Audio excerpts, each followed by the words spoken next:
В среду произошло очередное снижение стоимости российской валюты по отношению к евро и доллару.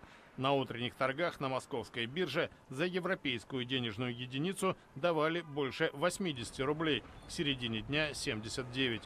Доллар стоил почти 65 рублей. Таким образом, повторились значения марта и декабря 2016 года соответственно. Тимур Нигматуллин, эксперт банка «Открытие», считает удешевление рубля положительным явлением.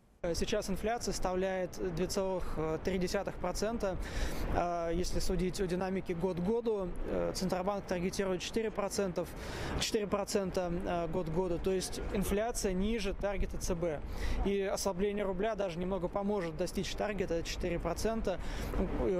Относительно высокая инфляция важна с точки зрения экономического роста как минимум.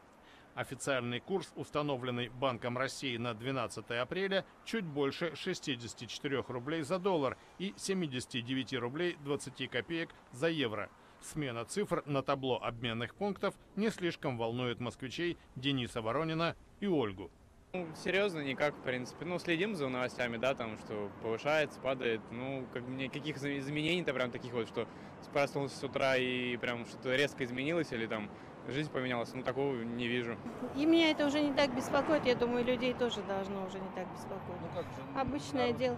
Мы же в России живем, я не ориентируюсь на курс доллара. Татьяна Торопова ведет свои финансовые дела рационально.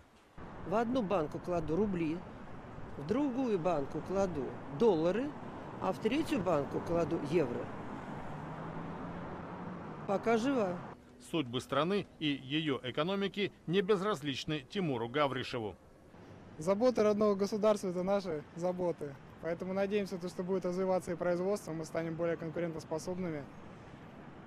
И тоже те же рельсы импортозамещения, на которые нас поставили, я надеюсь, что они принесут свои плоды все-таки.